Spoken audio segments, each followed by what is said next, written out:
Prinsip yang ketiga, yaitu menguasai pembacaan ayat-ayat gharibah di dalam Al-Quran. Yang pertama, menguasai pembacaan huruf-huruf muqatta'ah, atau sering disebut pula sebagai mafatihus suwar, karena fungsinya sebagai pembuka dari setiap surat. Seperti misalkan pembacaan awal surat Al-Baqarah, awal surat Ali Imran, surat Toha, surat Yasin, surat Maryam, dan lain sebagainya. Mari kita pelajari langkah-langkah praktis di dalam metode QRQ untuk membaca huruf-huruf muqatta'ah berikut ini. Langkah yang pertama, sebutkan huruf demi huruf tanpa menggunakan harokat, seperti alif, lam, mim, kaf, ha, ya, ain, shad, dan lain sebagainya. Kemudian langkah yang kedua, huruf-huruf nun, qaf, shad, ain, sin, lam, kaf, dan mim, atau sering disingkat menjadi sebuah kalimat naqussu asalukum yang memiliki bunyi akhiran. Suara kita panjangkan. Contoh, nun, qaf, sad, ain, sin, dan lain sebagainya. Sementara huruf-huruf ha, ya, to, ha, ro yang tidak memiliki bunyi akhiran, suara kita cukup diayun. Contoh, ha, ya, to, ha, ro. Kemudian langkah yang ketiga, huruf-huruf yang terakhir pada nun, qaf, shad, ain, sin, lam, kaf, dan mim kita ucapkan sesuai dengan karakter huruf yang dimilikinya, seperti qalqalah, gunnah, dan lain sebagainya. Mari kita latih bersama contoh-contoh berikut ini. Bismillahirrahmanirrahim. Alif lam mim. Dzalikal kitabu la raiba fihi hudan lil muttaqin. Bismillahirrahmanirrahim. Yasin wal Qur'anil Hakim. Bismillahirrahmanirrahim. Kaf,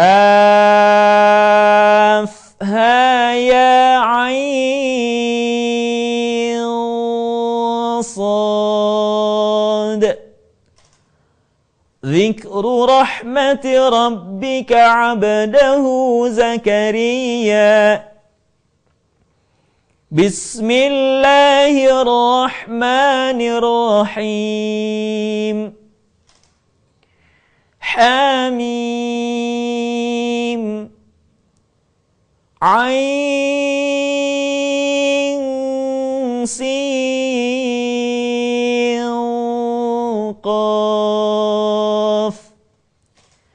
Kadzalika yuhi ilaika wa ilal ladzina min qablika Allahul Azizul Hakim. Demikian pembacaan huruf-huruf muqatta'ah.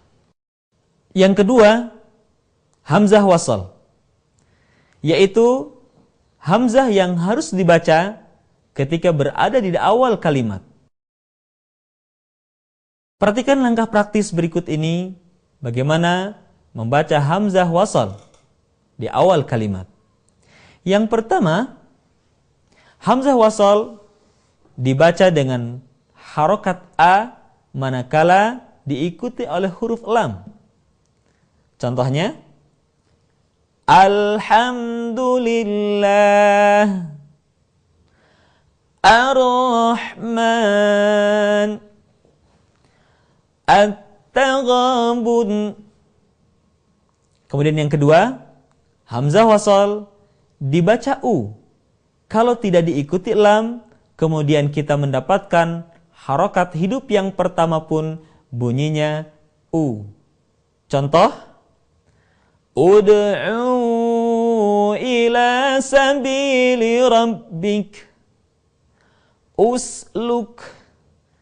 Dan yang ketiga, hamzah wasal dibaca dengan harokat kasrah manakala tidak ada unsur pertama yaitu lam dan unsur yang kedua yaitu huruf yang pertamanya bukanlah u.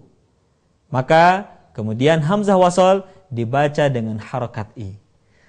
Contoh, Ihdinas siratal mustaqim, Irji'i ila rabbik, Ittakhadhu aymanahum. Kecuali pembacaan pada surat Al-Ahqaf ayat 4 yang semestinya u'tuni dibaca ituni. Tetapi hal ini hanya berlaku kalau hamzah wasal berada di awal kalimat. Akan tetapi kalau di tengah-tengah kalimat maka hamzah wasal tidak dibaca. Perhatikan contoh surat Al-Ahqaf ayat 4 berikut ini. Qul ara'aytum ma tad'una min dunillahi aruni madza khalaqu minal ardi am lahum syirkun fis samawati ituni bikitabim min qabli hadha aw atharatin min ilmin in kuntum sadiqin. Yang ketiga, nun wiqayah, yaitu nun yang dibaca dengan harokat kasrah manakala kita menemukan huruf yang berharokat tanwin bertemu dengan hamzah wasal. Contoh, yauma idzin bertemu dengan al-masaq, dibaca bukan yauma idzil akan tetapi yauma idzinil masaq. Atau kalau kita perhatikan di dalam surat Al-Ikhlas, Qul huwallahu ahad diakhiri dengan harokat tanwin, ahadun, bertemu dengan lafaz Allah yang diawali dengan hamzah wasal. Ketika ahadun digabungkan dengan lafaz Allah, maka kita harus mengucapkan ahadun menjadi ahaduni. Perhatikan contoh berikut ini. Qul huwallahu ahadunillahus samad. Demikian bagian yang ketiga di dalam prinsip yang ketiga. Yang keempat, ayat-ayat sajadah, yaitu ayat-ayat yang di dalamnya terdapat perintah sujud dari Allah Subhanahu wa taala. Oleh karena itu, kalau kita mendengarkannya atau membaca ayat-ayat sajadah, baik di dalam salat ataupun di luar salat, disunnahkan untuk bersujud terlebih dahulu. Adapun doa yang dicontohkan Rasulullah sallallahu alaihi wasallam ketika melakukan sujud tilawah, Allahumma laka sajadtu wa bika amantu wa laka aslamtu sajada wajhiya lilladzi khalaqahu wa sawwarahu wa syaqqa sam'ahu wa basarahu bihaulihi wa quwwatihi tabarakallahu ahsanul khaliqin. Demikian ayat sajadah. Selanjutnya yang kelima, pembacaan ayat-ayat saktah dalam Al-Quran. Saktah adalah berhenti sejenak tanpa bernafas selama 2 harokat ketika kita membaca Al-Quran. Saktah terdapat di dalam 4 surat di dalam Al-Quran. Yang pertama, surat Al-Kahfi, akhir ayat pertama ketika memasuki ayat kedua. Yang kedua, surat Yasin ayat 52. Yang ketiga, surat Al-Qiyamah ayat 27.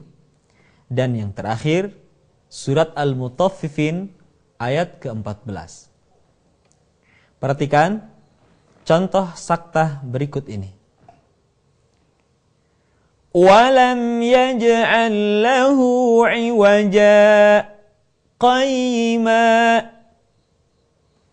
Surat Yasin ayat 52. Ya wailana man ba'athana min marqadina hadza ma wa'ada ar-rahman. Surat Al-Qiyamah ayat 27. Wa qila man raqa. Dan terakhir surat Al-Mutaffifin ayat ke-14. Kalla bal rana ala qulubihim. Demikian 4 surat di dalam Al-Quran yang di dalamnya perlu kita saktah. Sekali lagi, saktah berhenti sejenak ketika kita membaca Al-Quran tanpa bernafas selama 2 harakat. Selanjutnya, yang keenam adalah imalah. Imalah adalah membaca huruf yang berharokat fathah dimiringkan ke kasrah. Hal ini terdapat di dalam surat Hud ayat ke-41. Pada kalimat Bismillahirrahmanirrahim dibaca miring menjadi Bismillahirrahmanirrahim. Perhatikan contoh berikut ini. وَقَالَ ارْكَبُوا فِيهَا بِسْمِ اللَّهِ مَجْرَاهَا وَمُرْسَاهَا. Demikian contoh imalah yang terdapat di dalam surat Hud ayat ke-41. Mari kita lanjutkan pada bagian berikutnya, yaitu Ishmam pada surat Yusuf ayat ke-11. Ishmam adalah menampakkan dhammah terbuang dengan isyarat bibir ketika kita mengucapkan la ta'manna ala Yusuf. Perhatikan contoh ishmam berikut ini. Qalu ya abana ma laka la ta'manna ala Yusuf. Demikian contoh ishmam ketika kita mengucapkan surat Yusuf ayat ke-11. Selanjutnya kita akan membahas tashil yang berada di dalam surat Fussilat ayat ke-44. Tashil adalah membaca hamzah yang kedua dengan suara yang ringan. Perhatikan pembacaan tashil di dalam surat Fussilat ayat ke-44 berikut ini. Walau ja'alnahu Qur'anan a'jamiyyan laqalu laula fussilat ayatuh a'jamiyyun wa 'arabiy. Perhatikan kalimat a'jamiyun dalam Al-Quran tidak dibaca a'jamiyun, melainkan a'jamiyu wa arabi. Sekali lagi, perhatikan contoh tashil di dalam surat Fussilat ayat 44 berikut ini. Walau ja'alnahu Qur'anan a'jamiyyan laqalu laula fussilat ayatuh a'jamiyyun wa arabi. Selanjutnya kita beralih kepada naqal yang terdapat di dalam surat Al-Hujurat ayat ke-11. Naqal adalah memindahkan harokat hamzah ke dalam huruf sukun sebelumnya. Perhatikan contoh berikut ini. Bi'sal ismul fusuqu ba'dal iman.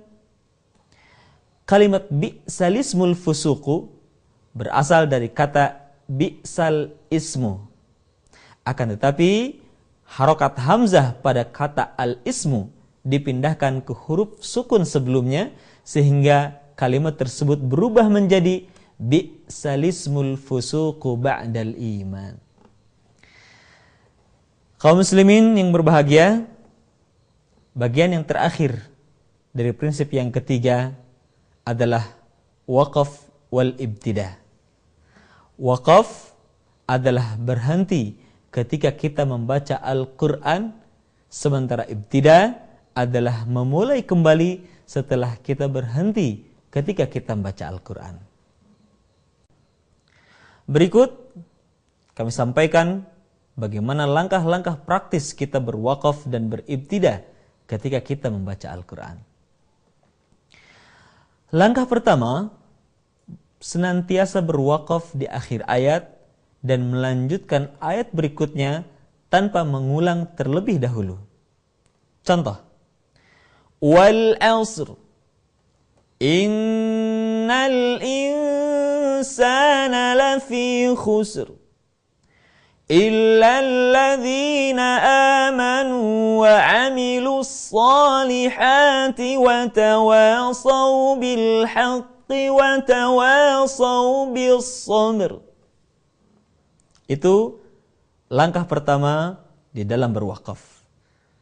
Langkah kedua, kalau kita menemukan ayat yang panjang, maka ikuti saja tanda-tanda wakaf yang telah dituliskan oleh para ulama qiraah. Berhenti di tanda wakaf, maka cara beribtidah atau memulai kembali tanpa harus mengulang terlebih dahulu. Contoh, dzalikal kitabu la raiba fihi hudan lil muttaqin. Seluruh tanda wakaf dalam Al-Quran diperbolehkan berhenti tanpa harus mengulang terlebih dahulu, kecuali satu tanda, yaitu lam alif yang berarti mamnu'u lil waqfi, yaitu dilarang berhenti. Kemudian langkah yang ketiga, ketika kita menemukan ayat yang panjang, kemudian kita juga tidak menemukan ada tanda-tanda wakaf di dalamnya, maka kita berhenti di akhir nafas yang kita miliki. Contoh, jannatun tajri min tahtihal anhar. Kita berhenti di sini, bukan akhir ayat. Dan tidak ada juga terdapat di dalamnya tanda wakaf. Kita berhenti dengan satu alasan, nafas kita habis. Oleh karena itu, berhentilah di akhir nafas yang terakhir yang kita miliki. Untuk kemudian, kalau kita tidak yakin akan kesempurnaan makna yang dimiliki, maka ulanglah terlebih dahulu satu atau dua kata sebelumnya. Contoh tadi, lahum jannatun tajri min tahtihal anhar. Jannatun tajri min tahtihal anhar khalidina fiha abada. Atau dalam ayat yang lain, alladzina yu'minuna bil ghaibi wa yuqimuna as-salah الصلاة ومما رزقناهم ينفقون. Demikian, kalau kita berhenti di akhir nafas, maka kita lanjutkan sampai kita menemukan tanah wakaf atau kita berhenti di akhir ayat. Demikianlah kaidah-kaidah praktis di dalam berwakaf ketika kita membaca Al-Quran. Memang Al-Quran ketika kita baca dengan baik dan benar, disertai dengan penuh kekhusyuan dan penuh harap kepada Allah Subhanahu wa Ta'ala, Al-Quran memberikan ketenangan, memberikan ketentraman tersendiri dan keasyikan tersendiri bagi kita. Oleh karena itu, berharaplah terus kepada Allah Subhanahu wa Ta'ala agar kita digolongkan oleh Allah Subhanahu wa Ta'ala termasuk hamba-hambanya yang istiqamah bersama Al-Quran, baik membacanya, mengkajinya, menghafalkannya, ataupun mengamalkannya dalam kehidupan kita sehari-hari. Selamat menikmati hari-hari indah bersama Al-Quran. Assalamualaikum warahmatullahi wabarakatuh.